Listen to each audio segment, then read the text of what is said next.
penyidikan yang tidak sah karena melanggar putusan Mahkamah Konstitusi nomor 130 garing PUU garis datar 13 Romawi garing 2015 tanggal 11 Januari 2017 junto pasal 60 ayat 1 KUHP baru karena surat perintah penyidikan nomor SP.Sidik garing 94 garing angka Romawi 1 garing 2026 di Treskrimum Polda Metro Jaya tanggal 15 Januari 2026 dan surat perintah penyidikan nomor SP.Sidik garing 1043 garing angka 1 Romawi garing 2026 di Treskrimum Polda Metro Jaya tanggal 30 Maret 2026 tidak pernah disampaikan kepada tersangka ini, menegaskan bahwa kewajiban hakim dan hakim konstitusi untuk menggali, mengikuti dan memahami nilai-nilai hukum serta rasa keadilan yang hidup dalam masyarakat.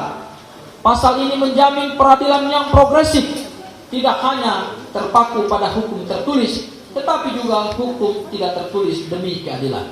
Ayat 1. Hakim dan hakim konstitusi wajib menggali, mengikuti dan memahami nilai-nilai hukum dan rasa keadilan yang hidup dalam masyarakat. Ayat 2.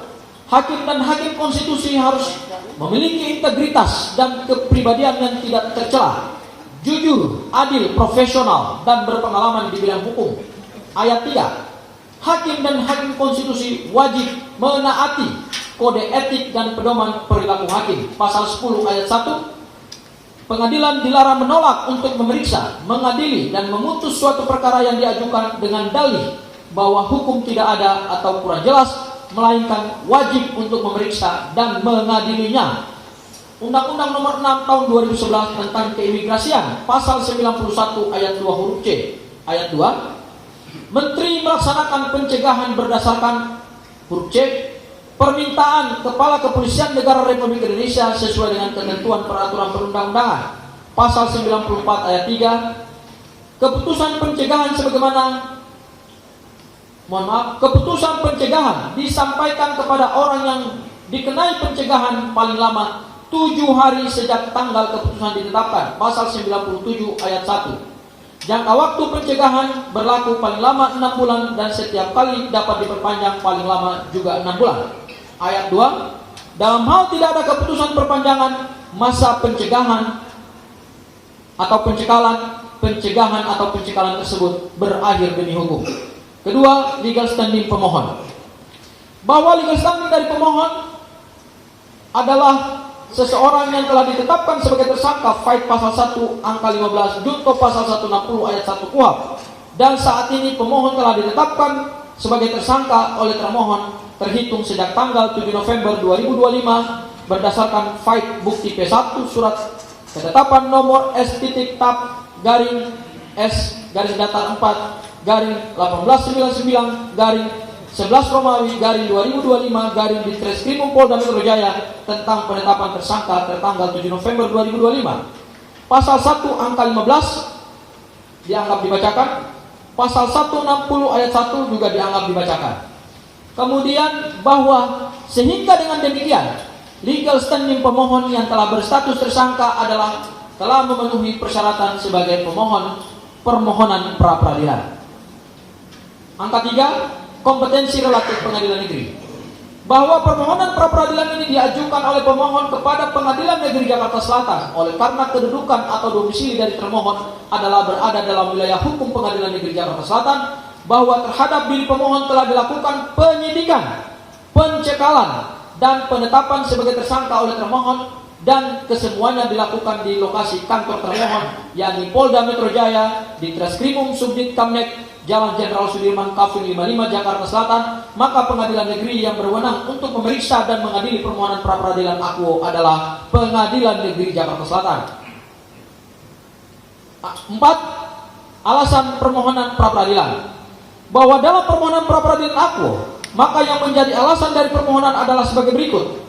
Penyidikan yang tidak sah karena melanggar putusan Mahkamah Konstitusi nomor 130 garing PUU garis datar 13 Romawi garing 2015 tanggal 11 Januari 2017 junto pasal 60 ayat 1 KUHP baru karena surat perintah penyidikan nomor SP.Sidik garing 94 garing angka Romawi 1 garing 2026 di Treskrimum Polda Metro Jaya tanggal 15 Januari 2026 dan surat perintah penyidikan nomor SP titik sidik garing 1043 garing angka 1 Romawi garing 2026 di Treskrimum Polda Metro Jaya tanggal 30 Maret 2026 tidak pernah disampaikan kepada tersangka inkasu pemohon, sehingga tindakan penyidik atau inkasu termohon dapat dikategorikan melakukan pelanggaran formil dan berpotensi terjadinya penyalahgunaan wewenang yang merujuk pada kewajiban hukum penyampaian surat pemberitahuan dimulai penyidikan atau SPDP dan asas kepastian hukum. Berikutnya, pencekalan yang tidak sah yang diketahui berdasarkan surat IMI titik 5 titik GR titik 03 titik 04 garis datar 1204 tanggal 11 Desember 2025 perihal penarikan sementara paspor RI atas nama KRN Tero Suryono Todiprojo yang telah lewat waktu dan harus dinyatakan tidak sah karena tidak pernah pula disampaikan kepada tersangka inkasu pemohon dan tidak pernah disampaikannya surat pencekalan merupakan pelanggaran administratif serius terhadap prosedur yang diatur undang-undang dan melanggar hak-hak hukum tersangka.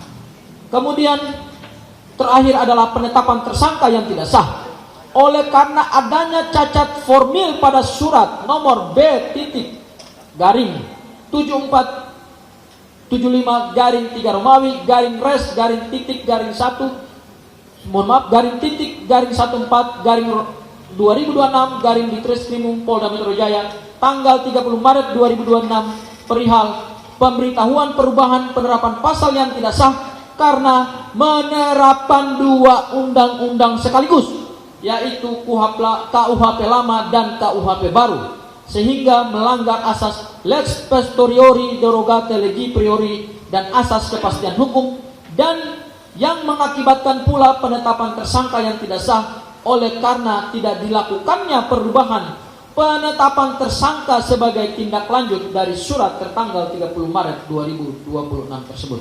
Izin yang mulia akan dilanjutkan oleh rekan saya yang lainnya.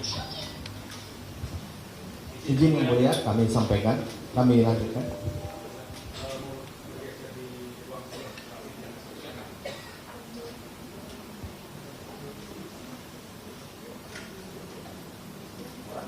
Izin kami lanjutkan yang mulia. Poin 5, pendahuluan. Yang terhormat Hakim Permohonan Pra-peradilan yang kami muliakan, yang terhormat saudara termohon dan turut termohon, sidang yang mulia, bahwa penegakan hukum merupakan hal yang sangat esensial dan substansial dalam negara Indonesia adalah negara hukum. Faid pasal 1 ayat 3 Undang-Undang Dasar 1945 adalah meliputi pemahaman yang bersifat makro dan mikro. Dalam hal ini yang bersifat makro adalah mencakup seluruh aspek kehidupan masyarakat, berbangsa dan bernegara. Sedangkan dalam pengertian mikro terbatas dalam proses pemeriksaan pengadilan, termasuk proses penyelidikan, penyidikan, penuntutan hingga pelaksanaan putusan pengadilan yang telah mempunyai kekuatan hukum tetap. Bahwa pengertian penegakan hukum adalah upaya yang dilakukan untuk melaksanakan suatu aturan, baik dalam arti formil yang sempit maupun dalam arti material yang luas, sebagai pedoman perilaku dalam setiap perbuatan hukum, baik oleh para subjek hukum yang bersangkutan maupun oleh aparat penegak hukum yang resmi diberi tugas dan kewenangan oleh undang-undang untuk menjaminnya berfungsinya norma-norma hukum yang berlaku dalam kehidupan bermasyarakat dan bernegara. Bahwa KUHP baru yang berlaku mulai 2 Januari 2026 telah menekankan perlindungan hak asasi manusia yang lebih ketat mengenai tindakan upaya paksa berupa penangkapan dan atau penahanan yang memang diberikan kewenangannya kepada penyidik inkasu termohon, namun apabila dijalankan dengan tidak bersesuaian dengan KUHP baru, maka dapat disimpulkan melanggar berbagai pasal dan asas hukum yang berlaku. Bahwa selain daripada itu, termohon sepatutnya pula memahami asas detention as a last resort, atau penahanan adalah sebagai upaya terakhir, yakni upaya paksa penahanan seharusnya hanya dilakukan jika benar-benar diperlukan, dan seharusnya penahanan digunakan sebagai kebutuhan penyidikan, sehingga harus memaknai adanya pelanggaran pula terhadap asas nemo iudex in causa sua, yang berarti tidak ada orang yang boleh bersikap subjektif, atau dengan kata lain, penyidik inkasu termohon harus objektif dan tidak boleh menunjukkan subjektivitas. Izin yang mulia, kami mohon izin meninggalkan persidangan ke sebelah kesaksian. Makasih ya. Mulia.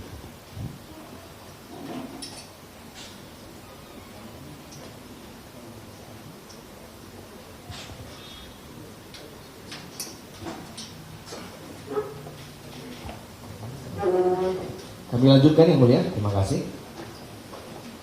Bahwa selain itu termohon melakukan pelanggaran karena tidak menyampaikan surat pemberitahuan dimulainya penyidikan atau SPDP kedua dan ketiga kepada pemohon.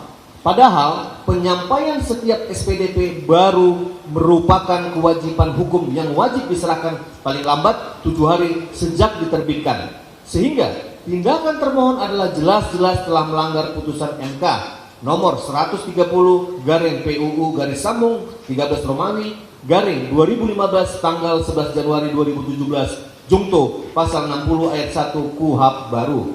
Dan atas diri pemohon telah dikenakan tindakan pencekalan yang tidak sah oleh karena tidak pernah disampaikan oleh termohon kepada pemohon sehingga melanggar pasal 94 ayat 3 Undang-Undang Keimigrasian serta diketahui saat ini telah tindakan pencekalan dimaksud kalaluarsa berdasarkan Faid pasal 97 ayat A Jungto ayat 2 Undang-Undang Keimigrasian.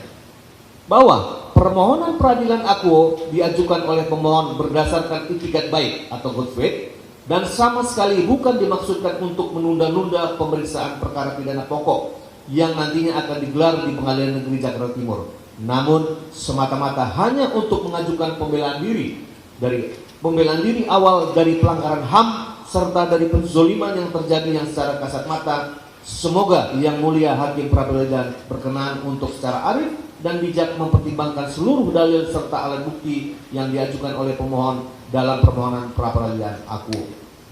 6. Latar belakang permohonan pra-peradilan akuo. Bahwa pemohon akan terlebih dahulu menguraikan secara singkat kronologis penyidikan perkara pidana yang diajukan permohonan pra-peradilan akuo, yakni sebagai berikut.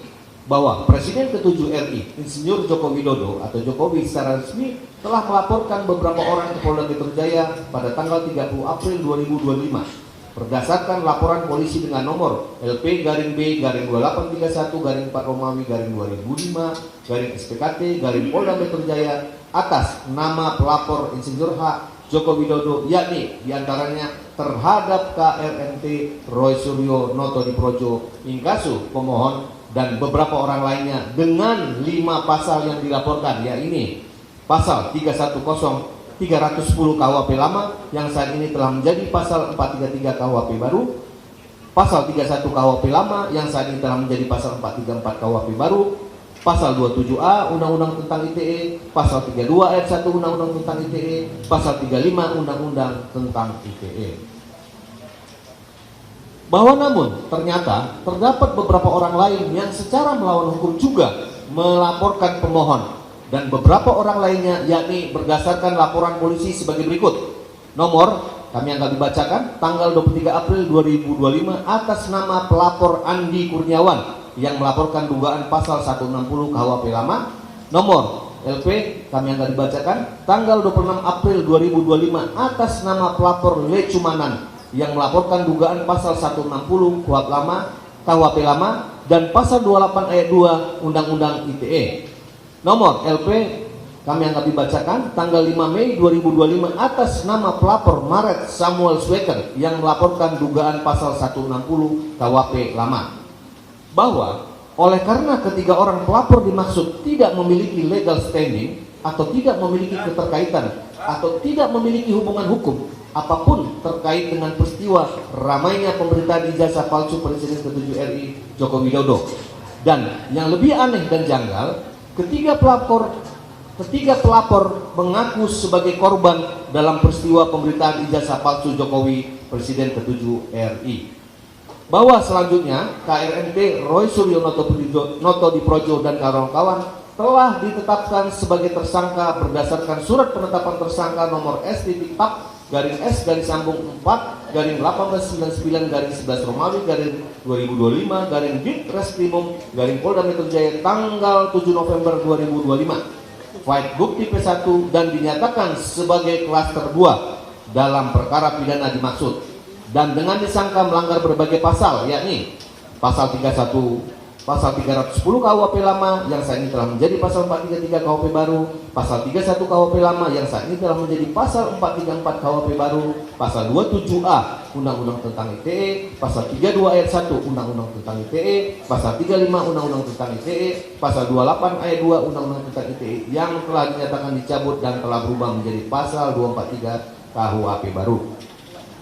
Dan dengan tercantum para pelapor dengan legal standing sebagai korban sebanyak 4 orang, yakni sebagai berikut: 1. Insinyur Joko Widodo, 2. Andi Kurniawan, 3. Lecumanan, 4. Samuel Sweken. Bahwa selanjutnya pula pemohon telah diperiksa sebagai tersangka pada tanggal 13 November 2025. File bukti P2 Surat panggilan nomor S.PGL garing S garis sambung 5.1 garing 9486 garing 11 Romawi garing 2025 garing 11 Romawi garing 2025 Ditreskrim Polda Metro Jaya tertanggal 7 November 2025. Dan pemohon sangat kooperatif dan telah selesai diperiksa serta selanjutnya telah dikenakan wajib lapor untuk 1 kali seminggu oleh termohon hingga saat dilakukannya penangkapan atas diri pemohon pada hari Jumat tanggal 19 Juni 2026 lalu, dan telah dijalankan dengan tertib dan penuh disiplin, yakni pemohon melapor pada waktunya ke Mapolda Metro Jaya inkasu termohon, meskipun sesungguhnya pasal 108 ayat 6 KUHP hanya mengatur bahwa wajib lapor hanya diberlakukan terhadap tersangka yang berstatus tahanan kota, sedangkan faktanya terhadap pemohon tidak diberlakukan penahanan. Bahwa selain itu pula pemohon melalui tim penasihat hukumnya telah meminta BAP berita acara pemeriksaan ketika diperiksa sebagai tersangka, baik secara lisan maupun secara tertulis. File bukti P3 surat nomor 007 garing 12 Romawi garing 2025 garing Topham tanggal 12 Desember 2025 perihal pemberitahuan jadwal ahli dan permintaan speech perkara kedua serta permintaan BAP selaku tersangka. Dan bukti P3A surat nomor 001 garing 1 Romawi garing 2006 Tokham tanggal 15 Januari 2026 perihal permohonan splitsing berkas perkara antar tersangka. Poin ketujuh, batu uji tindakan abuse of power yang dilakukan oleh termohon. Bahwa karena penyidikan yang dilakukan oleh termohon adalah dimulai berdasarkan laporan polisi nomor LP garing B garing 2831 garing 4 Romawi garing 2005 garing SPKT Polda Metro Jaya tanggal 30 April 2025. File surat perintah penyidikan ke-1 nomor .SP.Sidik garing S garing .1.1.1 garing 3147 garing 6 Romawi garing 2025 garing Ditreskrim garing Polda Metro Jaya tanggal 14 Juli 2025, maka batu uji dari tindakan yang dilakukan oleh termohon berdasarkan file pasal 361 huruf A KUHP baru yang selengkapnya berbunyi sebagai berikut. Pasal 361 huruf A. Pada saat undang-undang ini mulai berlaku, A. Perkara tindak pidana yang sedang dalam proses penyidikan atau penuntutan, penyidikan atau penuntutannya diselesaikan berdasarkan ketentuan dalam Undang-Undang Nomor 8 Tahun 1981 tentang Hukum Acara Pidana dalam Lembaga Negara Republik Indonesia Tahun 1981 Nomor 76 atau tambahan Lembaga Negara Republik Indonesia Nomor 3209. Bahwa sehingga dengan demikian maka batu uji yang digunakan adalah peraturan perundang-undangan sebagai berikut. Batu uji atas pelanggaran penyampaian SPDP surat perintah dimulai penyidikan adalah putusan MK nomor 130 garing PUU garis sambung 13 Romawi garing 2015 tanggal 11 Januari 2017 yang juga dilanjutkan dengan pasal 60 ayat 1 KUHP baru, mengingat sesungguhnya pelanggaran yang terjadi adalah atas penyampaian SPDP kedua tanggal 15 Januari 2026 dan SPDP ketiga tanggal 30 Maret 2026, di mana KUHP baru telah mulai berlaku pada tanggal 2 Januari 2026. Batu uji atas pelanggaran tindakan pencekalan adalah Undang-Undang Nomor 6 Tahun 2011 tentang keimigrasian. Batu uji atas cacat formil dari penetapan tersangka adalah asas kepastian hukum serta dokumen terkait mengenai penetapan tersangka nomor S/S/4/1899/11 Romawi /2025 Ditreskrimum Polda Metro Jaya tanggal 7 November 2025 dan surat nomor B/7475/3 Romawi /Res.1.14/2026 Ditreskrimum tanggal 30 Maret 2026 perihal pemberitahuan perubahan penerapan pasal. Izin yang mulia, dilanjutkan oleh rekan kami. Terima kasih. Mohon izin melanjutkan yang mulia. 8. Permohonan pra peradilan akuo diajukan atas dasar itikat baik. Bahwa apakah permohonan pra peradilan harus diajukan sesaat setelah pemohon ditetapkan sebagai tersangka? Bahwa apabila permohonan akuo diajukan tidak dengan segera, yakni sesaat setelah ditetapkan diri pemohon sebagai tersangka, apalagi jika diajukan pasca pelimpahan berkas, maka permohonan pra peradilan akuo akan dapat dinilai dan dipertimbangkan sebagai upaya menunda-nunda persidangan perkara pidana pokok. Secara tegas jawabannya tidak. Oleh karena penilaian seperti itu adalah bertentangan dengan semangat pembaruan hukum dan pemohon telah diberikan hak untuk mengajukan permohonan pra peradilan yang dijamin oleh PAID pasal 163 ayat 1 huruf E KUHP baru, dan kedudukan hukum telah berbalik di mana justru pemeriksaan pokok perkara di pengadilan yang tidak dapat diselenggarakan selama sidang pra peradilan belum selesai diputus, sehingga esensi material dan pengawasan horizontal tetap wajib diperiksa secara komprehensif. Bahwa apabila dipertimbangkan untuk dilakukan penolakan atas pemeriksaan permohonan pra peradilan akuo dengan alasan pemohon terlambat mengajukan permohonan atau dianggap menunda pemeriksaan sidang pokok dan atau setelah pelimpahan berkas adalah bertentangan dengan semangat perlindungan hak asasi manusia, dan seharusnya esensi permohonan tetap diperiksa secara utuh sebagai bentuk pengawasan horizontal dan berpotensi mencederai rasa keadilan serta melanggar asas due process of law. Bahwa berbeda dari rezim KUHP lama di mana pra peradilan otomatis gugur begitu sidang pokok dimulai PAID pasal 82 ayat 1 huruf D, maka KUHP baru berupaya melindungi proses kontrol yudisial agar tidak serta-merta dieliminasi oleh pelimpahan berkas oleh karena pra peradilan berfungsi sebagai pengawasan horizontal judicial security guna memastikan penyidik tidak melakukan tindakan sewenang-wenang, termasuk dalam hal menetapkan pasal berlapis yang tidak relevan secara elementer dengan fakta perbuatan tersangka.